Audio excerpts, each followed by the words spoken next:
Greetings to all of you. به همه شما تهنیت عرض میکنم. So I have a question for you.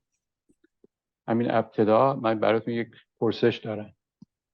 How I serve God is nobody else's business. چجوری اینکه من خدا رو خدمت میکنم که به هیچ کسی ربطی نداره. Is that true or not true? آیا این درسته یا نادرسته؟ It's usually because somebody has received criticism from a brother or a sister.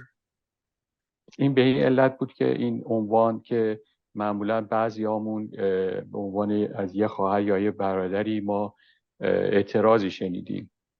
So to hear criticism from somebody else about how I sing or how I worship or how I preach, how I evangelize, how I am in my relationships, most of us don't really like criticism about that.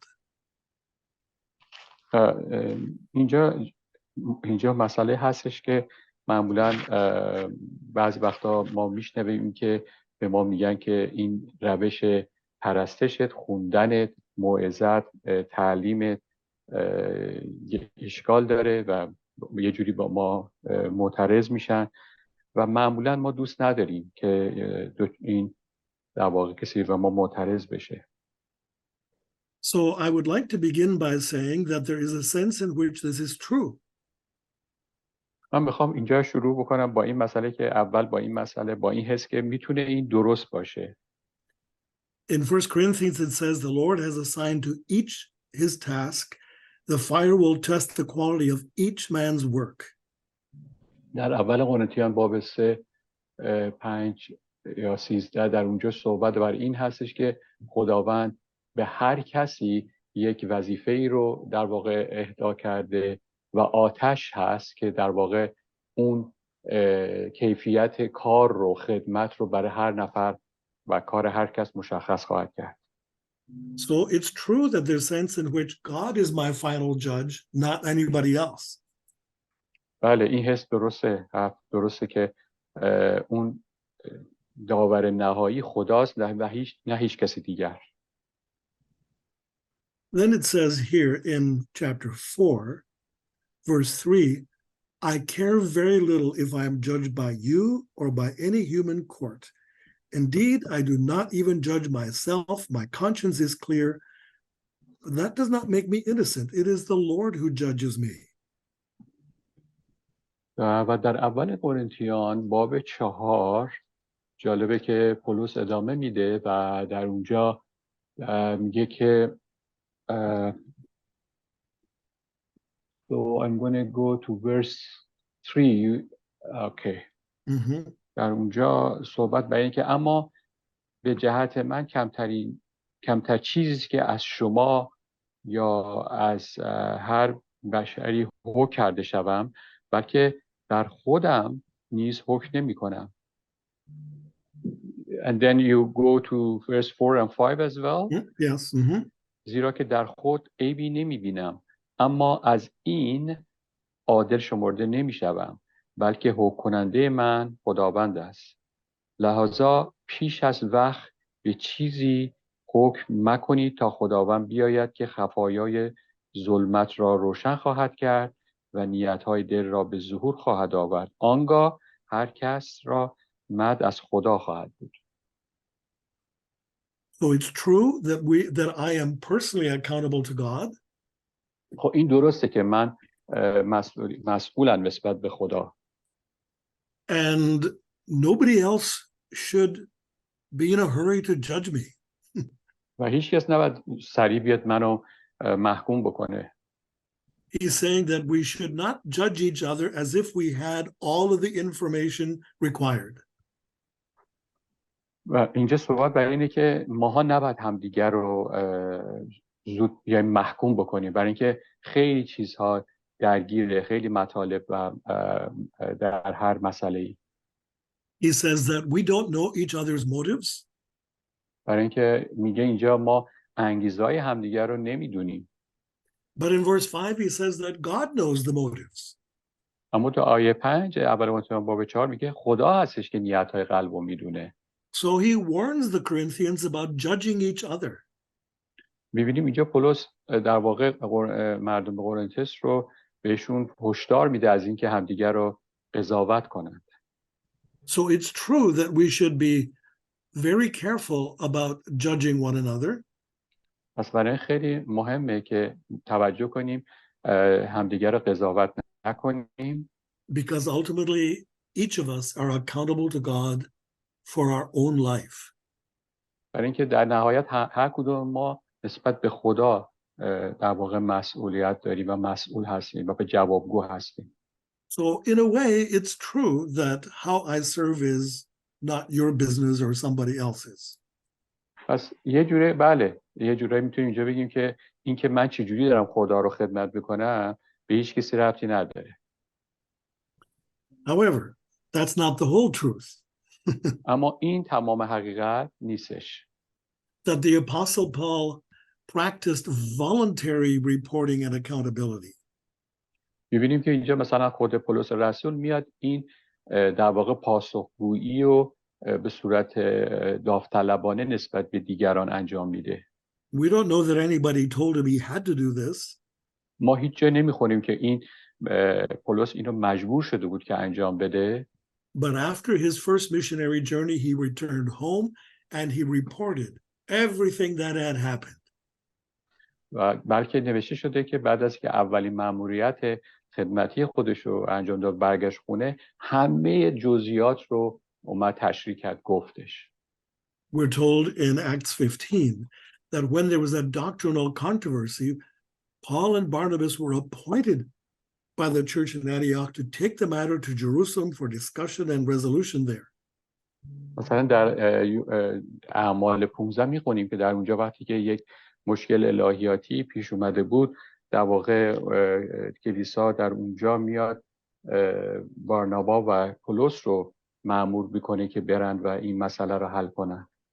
So in this case, again, the church in Antioch voluntarily sends delegates to Jerusalem to resolve this problem that they have. پس می‌بینیم که در واقع شورای در واقع انطاکیه میاد و 2 نفر رو مأمور میکنه که برن اونجا و این مسئله رو بررسی کنن که چیزی که اونجا از نظر الهی اتفاق افتاده. In Galatians 2, we're told that Paul voluntarily offered to have his teaching evaluated by the other apostles. در غلاطیان باب 2 میخونیم که میبینیم که اون چی که تعلیم میده پولس از دیگران میخواد که اون رو ارزیابی کنن حتی. So he didn't say what I do is my own business. I'm accountable to God alone. در اینجا میبینیم که نمیگه خب من چی که دارم انجام میدم فقط به خدا من پاسخگو هستم. He voluntarily came and said, this is what I'm teaching. و بلکه میاد میگه داوطلبانه صحبت میکنه میگه این چیزیست که من دارم تعلیم میدم. And Paul did this even though he had received the gospel directly from God. حتی پس اینو میبینیم حتی اینو انجام میده با اینکه خودش مستقیم این در واقع پیام رو از خدا دریافت کرده. You know, there is often a problem with money. میدونید بیشتر وقتا یکی از مشکلات مسئله هست با پول. It's been a problem since the beginning. این مسئله از ابتدا بوده. So Paul describes the very careful management of the transfer of a financial gift from Greece to Judea. و میبینیم چقدر پولس با چه دقتی اینجا در واقع صحبت میکنه برای منتقل کردن هدایایی که از در واقع از یونان قراره به یهودیه فرستاده بشه. He said that we are taking pains to do what is right, not only in the eyes of the Lord, but also in the eyes of men. And this is, I'm going to read it from Chapter 8, verse 21. دوم قرنتیان باب 8 که صحیح بخونیم باب 8 آیت verse 16 you No, chapter 8, verse 21. Okay. دوم قرنتیان باب 8 آیه 21 زیرا که نه در حضور خداوند فقط بلکه در نظر مردم نیز چیزهای نیکو را تدارک میبینیم. So they were very careful in how they managed this gift of money. پس ببینیم چقدر اینجا با دقت این هدیه های خدا روش کار میشه و در نظر گرفته میشه. He said, we want to do right in the eyes of the Lord, but also in the eyes of men. میبینیم که اینجا در آیه 21 دوم اردن باب 8 میگه که ما نه فقط در حضور خداوند فقط، بلکه در نظر مردم همه چیز رو به نیکویی تهیه میکنیم و تدارک میبینیم. And again, he says, submit to one another out of reverence for Christ. و بعد همطور خودش میگه که به همدیگه به خاطر احترام به خداوند همدیگه رو اطاعت کنید. So there is voluntary reporting and accountability. پس میبینیم یک به صورت داوطلبانه گزارش دادن و پاسخگو بودن رو اینجا میبینیم از پولس.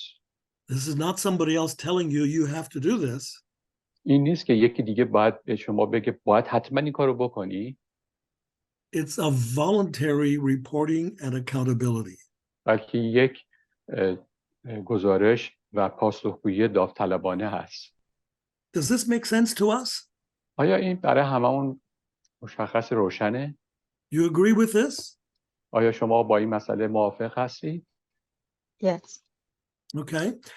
So then I want to go on to say that there is also supervision by those with a particular calling and more experience.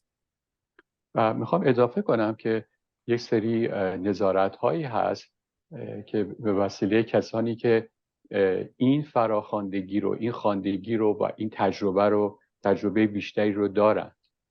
You know, the gospel came first to Jewish people. میدونید که انجیل یا خبر خوش اول به مردم یهود رسید. And they didn't like the Samaritans. و اونایی بودن که در واقع کسانی بودن، یهودیایی که سامریا رو دوست نداشتند. So when the Samaritans received the gospel in Acts 8, the apostles sent Peter and John to visit and check it out. Could you repeat a few words? He said that when the Samaritans received the gospels, when the gospel first came to them, the apostles sent Peter and John to visit them and to check them out. مثلا وقتی می‌بینیم اینجا در وقتی که سامری ها انجیل رو دریافت میکنن، رسولان میان پتروس و یوحنا رو میفرستن که برن اونها رو ملاقات کنن، ببینن چه خبر هست. So this is not voluntary accountability like in the previous section. اینجا می‌بینیم حالت داوطلبانه مثل جاهای قبل که صحبت شد نیستش. This is the more experienced people saying, what's going on over there? We better check. اینجا در واقع اونایی که تجربه بیشتری دارن میخوان ببینن دقیقاً اینجا چه خبره. And they discovered that God was doing a wonderful thing among the Samaritans. و بعد متوجه میشن که چقدر کار فوق‌العاده‌ای خدا در میان همین سامری ها انجام میده. And then again, when the Gentiles received the gospel and Peter actually ate food with them in their house, he was asked to give an account. و بعد حتی بعدا میبینیم که وقتی که اون غیر یهودیا در واقع بشارت انجیل بهشون میرسه و خود پتروس میره با اونها میشینه به غذا خوردن، میبینیم از اون حساب میخوان، میگن چرا؟ So in Jerusalem they were saying, what? We heard that you actually ate with these Gentiles?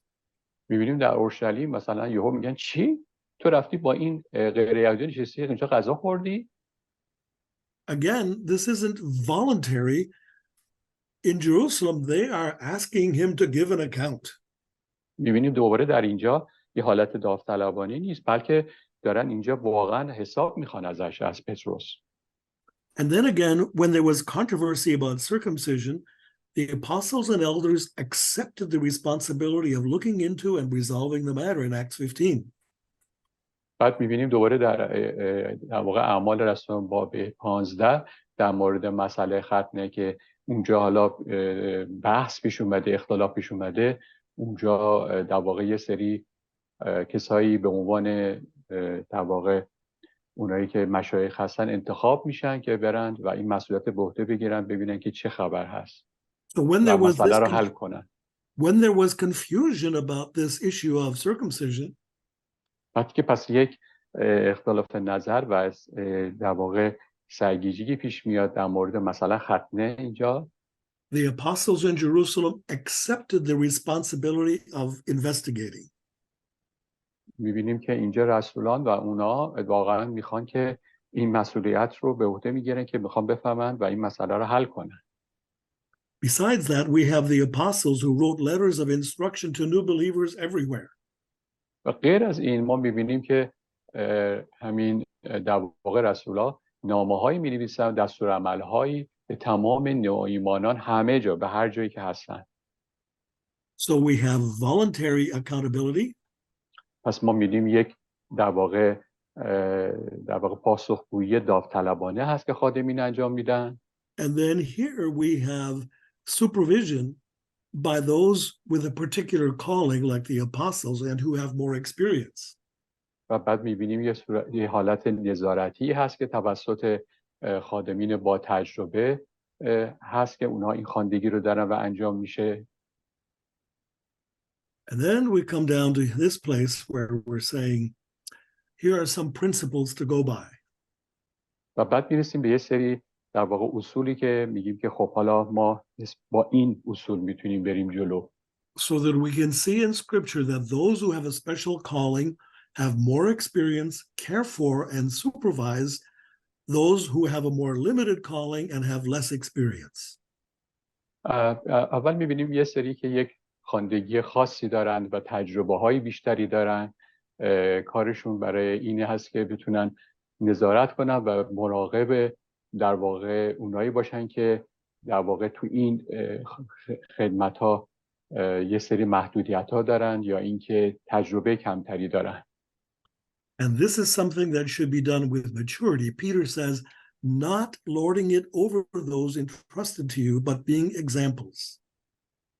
و جالبه که اینها باید این مسئله نظارت و در واقع مسئولیت خواستن ها، جوابگویی ها باید با خیلی دقت و توسط کسایی که در واقع این رشد مسیحی کامل رو دارن انجام بشه.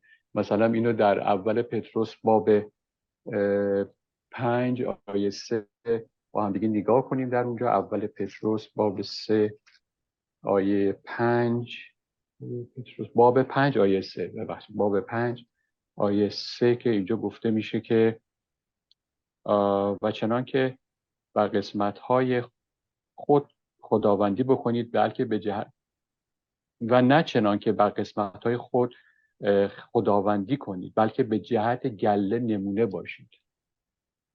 Thank you. So the New Testament practices are clear but flexible.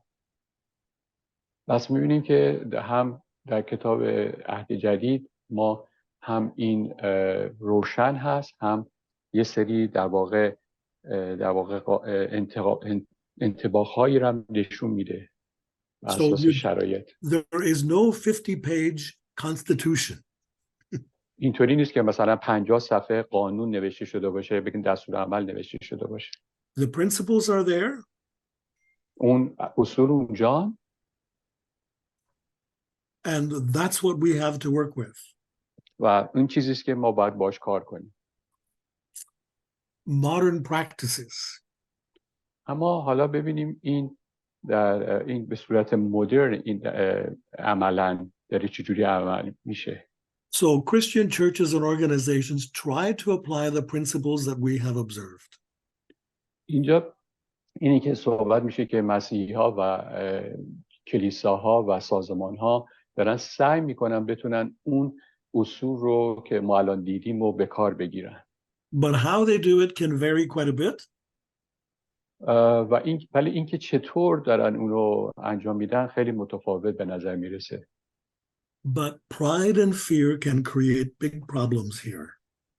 ولی یه چیزی که اینجا خیلی مشکل ساز میتونه باشه که اون در واقع غرور هست و ترس میتونه خیلی مشکل ساز باشه. So pride and fear in those who supervise. یکی غرور و یکی ترس برای اونایی که در واقع دارن نظارت رو انجام میدن. Or pride and fear in those who are accountable.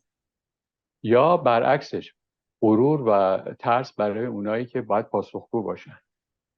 So right now I'm reading a book about the Sudan Interior Mission. Is it written there? No. Okay. Can you repeat the name of the book? So right now I'm reading a book about the Sudan Interior Mission. من الان یه کتابی دارم میخونم که در واقع عنوانش هست سودان در یک مأموریت داخلی. It includes a full constitution of how the missionaries and the Africans would relate to each other. در واقع به صورت کامل دستورالعمل‌ها و صحبت‌هایی رو می‌کنه که چجوری این میسیونرها و اونایی که اونجا خدمت می‌کنن با هم در ارتباط هستن. I can tell you that it includes much more detail than what I have given you today.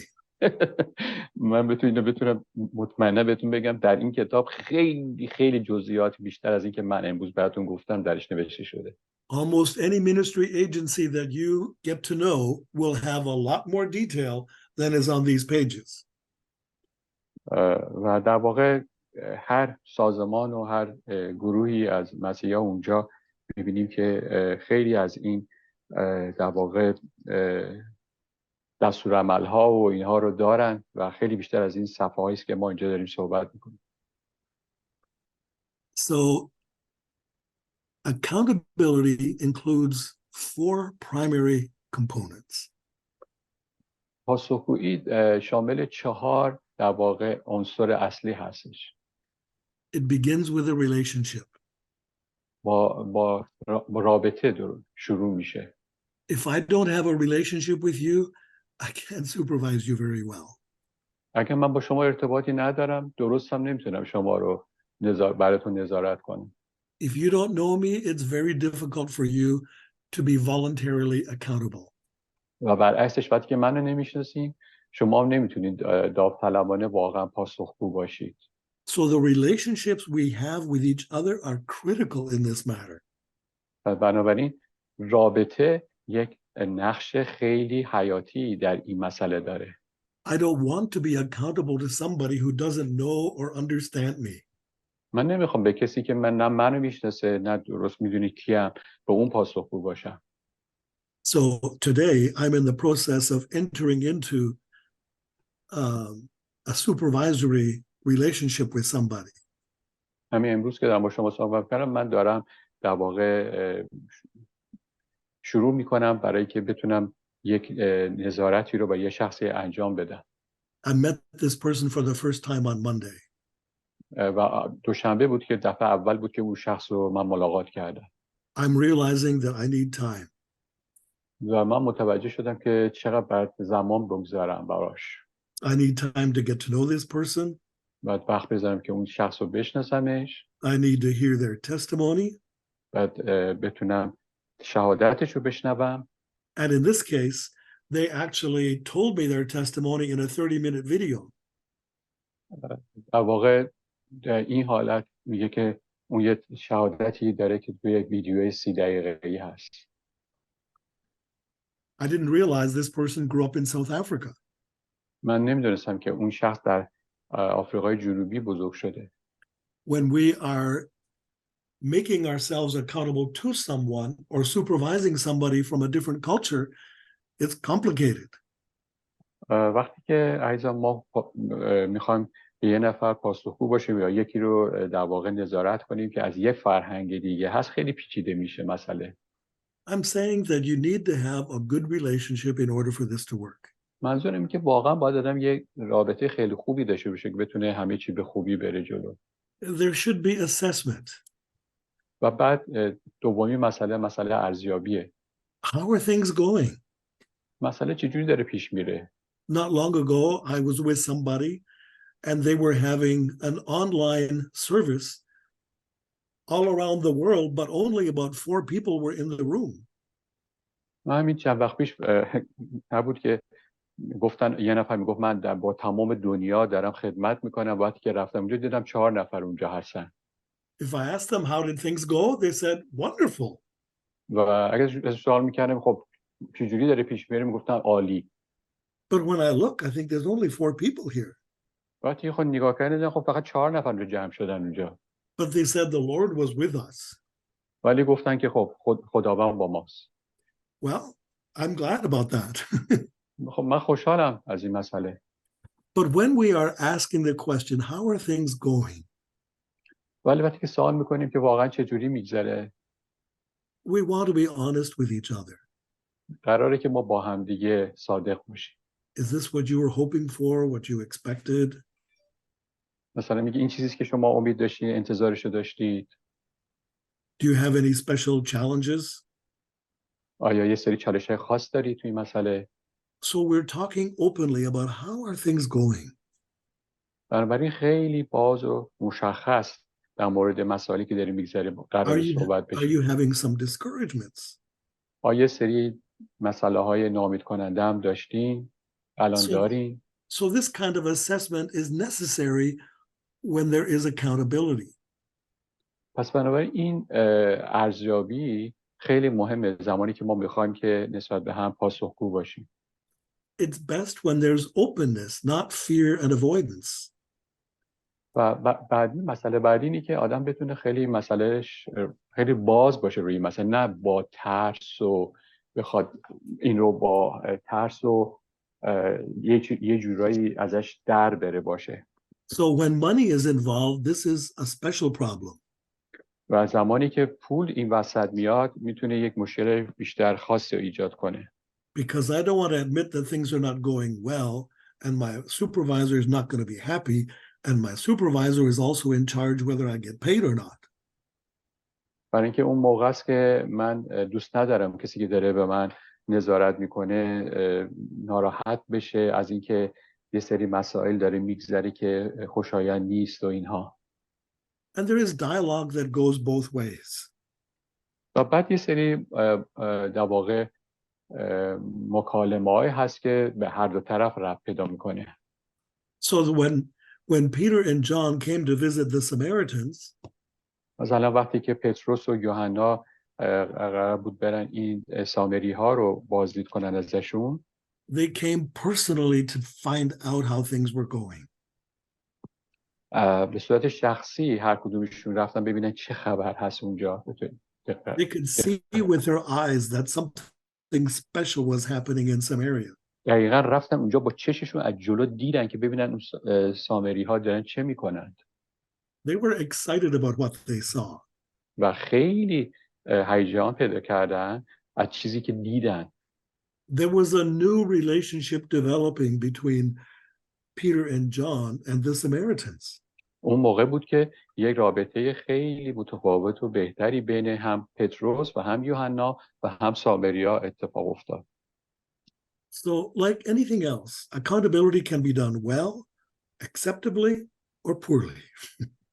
مثل هر چیز دیگه‌ای همین مسئله پاسخگویی میتونه خیلی خوب انجام بشه، قابل پذیرش باشه یا اصلا خیلی بد. So just to review with us, حالا اگه بخوام اینو یه خود مرور کنیم با خودمون امروز، there is a sense that I am accountable to God alone. یکی این که من خودم شخصا فقط به خدا در واقع پاسخگو هستم. Only God knows me completely. فقط خداست که من رو کامل میشناسه. We should make offer to be accountable voluntarily. و بعد نکته مهم اینجاست که ما حالا خودمون داوطلبانه خودمون رو به دیگران پاسخگو بسازیم.